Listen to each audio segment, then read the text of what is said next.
Bismillahirrahmanirrahim. Assalamualaikum warahmatullahi wabarakatuh. Alhamdulillahirabbil alamin. Allahumma shalli ala sayyidina Muhammad wa ala ali sayyidina Muhammad. Rabbi shrah li sadri wa yassir li amri wahlul 'uqdatam min lisani yafqahu qawli. Amma ba'd. Puji syukur atas kehadirat Allah Subhanahu wa taala yang telah memberikan nikmat yang berlimpah kepada kita. Tak lupa salawat serta salam senantiasa tercurah kepada baginda Nabi Muhammad SAW beserta keluarganya, sahabatnya, serta pengikutnya. Amin amin ya robbal alamin. Pada kesempatan kali ini, kami kelompok 2 dari kelas 11 MIPA 1 akan menyampaikan materi bab 10 yaitu ekonomi Islam, khususnya jual beli menurut syariat Islam. Sebelum menyampaikan materi, izinkan kami untuk memperkenalkan diri kami masing-masing. Nama saya Fazal Firmansyah, absen 8. Nama saya Muhammad Hasan Asyari, absen 21. Perkenalkan, nama saya Muhammad Nabil Hafiz, absen 22. Perkenalkan, nama saya Nabila Utami, absen 27. Saya Nisrina Nafisa Salsabila, absen 28. Saya Rani Harunisa, absen 29. Perkenalkan, nama saya Wahyu Eka Saputra, absen 35. Pengertian jual beli. Secara bahasa, jual beli berasal dari kata al-bai'u yang berarti menjual. Dan secara istilah, jual beli adalah tukar menukar antara uang dengan barang atau barang dengan barang antara dua pihak yang bertujuan untuk mendapatkan nilai lebih atau keuntungan. Landasan hukum jual beli dalam Islam. Transaksi atau aktivitas jual beli tentunya memiliki dasar yang jelas dalam Al-Quran maupun Sunnah. Salah satunya yaitu terdapat pada Quran surat kedua, yakni surat Al-Baqarah ayat 275 yang berbunyi, wa halallahul bai'a wa harramar riba, yang artinya, dan Allah menghalalkan jual beli dan mengharamkan riba. Materi selanjutnya yaitu adalah rukun dan syarat jual beli. Rukun yang pertama yaitu ada penjual atau bai dan pembeli atau mushtar. Penjual yaitu adalah pihak yang dikenai tuntutan untuk menjual, dan pembeli yaitu adalah pihak yang membeli. Syarat dari penjual dan pembeli yaitu adalah yang pertama, berakal, yang kedua, dilakukan atas kehendak sendiri, yang ketiga, tidak boros, dan yang terakhir yaitu adalah balik. Yang kedua, ada barang atau makut alaih, yaitu sesuatu yang menjadi objek transaksi.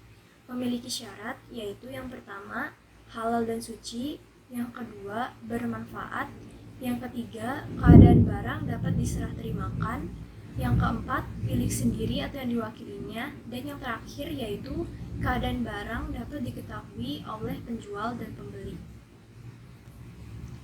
Yang ketiga, yaitu ada akad, jab, dan kabul, yaitu transaksi yang dilakukan oleh kedua belah pihak.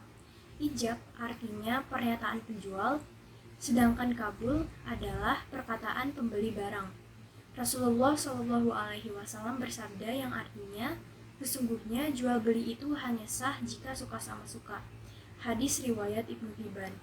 Yang keempat, yaitu ada nilai tukar pengganti barang. Syaratnya yang pertama yaitu suci, yang kedua ada manfaatnya, yang ketiga dapat diserah terimakan atau dipindahkan, dan yang keempat dimiliki sendiri atau yang mewakilinya, dan yang terakhir yaitu diketahui oleh penjual dan pembeli. Khiyar. Khiyar adalah hak memilih bagi si penjual dan pembeli untuk meneruskan jual belinya atau membatalkan karena adanya sesuatu hal.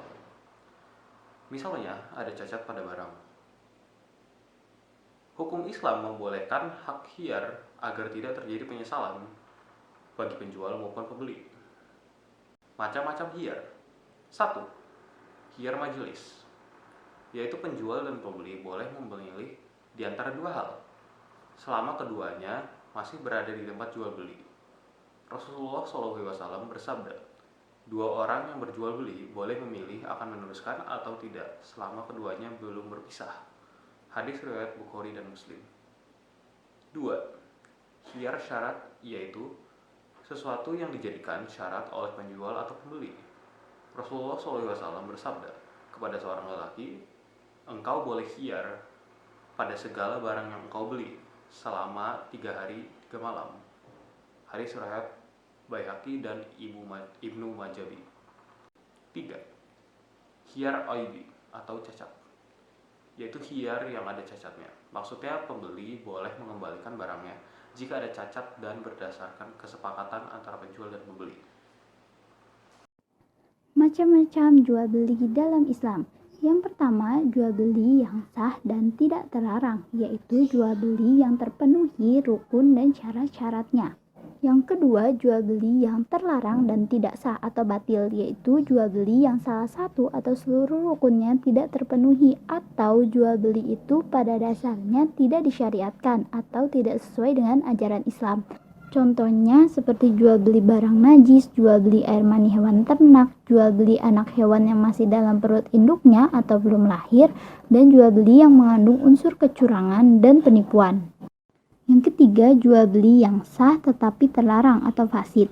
Ada beberapa bentuk jual beli yang hukumnya sah, tidak membatalkan akad jual beli, tetapi dilarang oleh Islam karena beberapa sebab. Misalnya, merugikan si penjual, si pembeli, dan orang lain, mempersulit peredaran barang, dan merugikan kepentingan umum.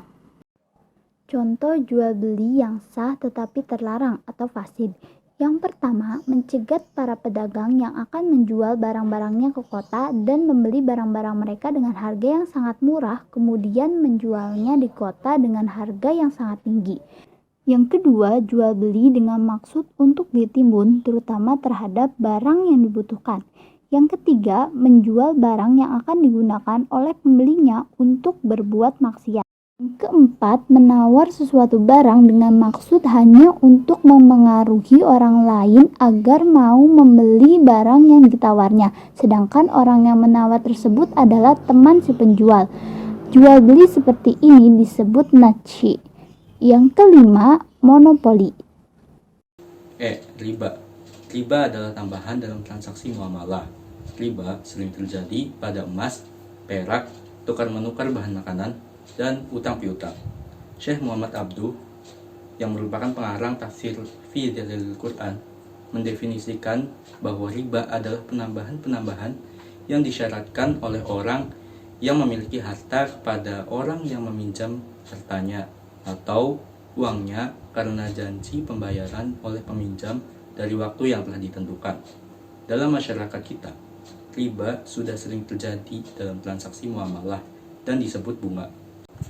Hukum riba adalah haram dan pelakunya mendapat ancaman dari Allah Subhanahu wa taala sesuai dengan firman-Nya dalam surat Al-Baqarah ayat 275 yang berbunyi, Alladzina ya'kuluna riba la yaqumuna illa kama yaqumul ladzi yatakhabbatuhu asyaitanu minal mas. Dzalika bi annahum qalu innamal bai'u mithlur riba wa ahallallahu al-bai'a wa harrama ar-riba faman ja'ahu maw'idhatun min rabbih fantaha falahu ma salaf wa amruhu ila Allah wa man 'ada fa ulaika ashabun nar hum fiha khalidun. Artinya, orang-orang yang makan atau mengambil riba tidak dapat berdiri, melainkan seperti berdirinya orang yang kemasukan setan karena gila. Yang demikian itu karena mereka berkata bahwa jual beli itu sama dengan riba. Padahal Allah telah menghalalkan jual beli dan mengharamkan riba. Quran Surat Al-Baqarah ayat 275. Ada sebuah hadis yang berbunyi, Rasulullah mengutuk orang yang mengambil riba, orang yang mewakilkan, orang yang mencatat, dan orang yang menyaksikannya. Hadis riwayat Muslim. Macam-macam riba. Yang pertama adalah riba fadl. Riba fadl adalah riba yang diperoleh dari kelebihan ketika melakukan kegiatan tukar-menukar barang yang sejenis namun ukurannya tidak sama. Contohnya, menukarkan 1 gram emas dengan 1/4 gram emas. Yang kedua adalah riba nasi'ah.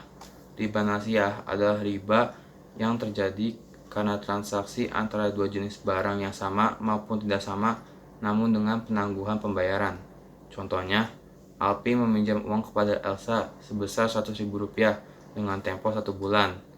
Jika lebih dari 1 bulan, maka ditambah Rp1.000. Dan yang ketiga ada riba qadri. Riba qadri adalah meminjamkan sesuatu dengan syarat mendapatkan keuntungan atau tambahan bagi orang yang meminjami. Contohnya, seorang rentenir meminjamkan uang sebesar Rp10 juta, namun harus dibayar dengan Rp11 juta. Dan yang terakhir adalah ribayat. Ribayat adalah transaksi tanpa diketahui harga pembayarannya ketika seseorang sudah akad jual beli namun sebelum serah terima barang. Contohnya, seorang penjual mobil menawarkan barang dengan harga Rp90 juta jika dibayar langsung dengan tunai. Namun, jika dibayar dengan cicil, maka harganya menambah menjadi Rp95 juta. Hikmah diharamkannya riba. Yang pertama, adanya perpindahan hak milik yang menguntungkan salah satu pihak. Yang kedua, transaksi dengan cara riba akan membuat seseorang menjadi malas untuk bekerja keras.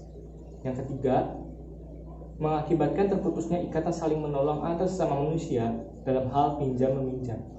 Yang keempat, biasanya orang kaya yang memberi pinjaman kepada fakir. Jika riba dibolehkan, tentu akan membuat kesenjangan sosial, karena orang yang kaya akan selalu mengambil harta orang miskin. Sekian video materi yang dapat kami sampaikan. Kurang lebihnya mohon maaf. Subhanakallahumma wa bihamdika asyhadu an la ilaha illa anta astaghfiruka wa atubu ilaik. Wassalamualaikum warahmatullahi wabarakatuh.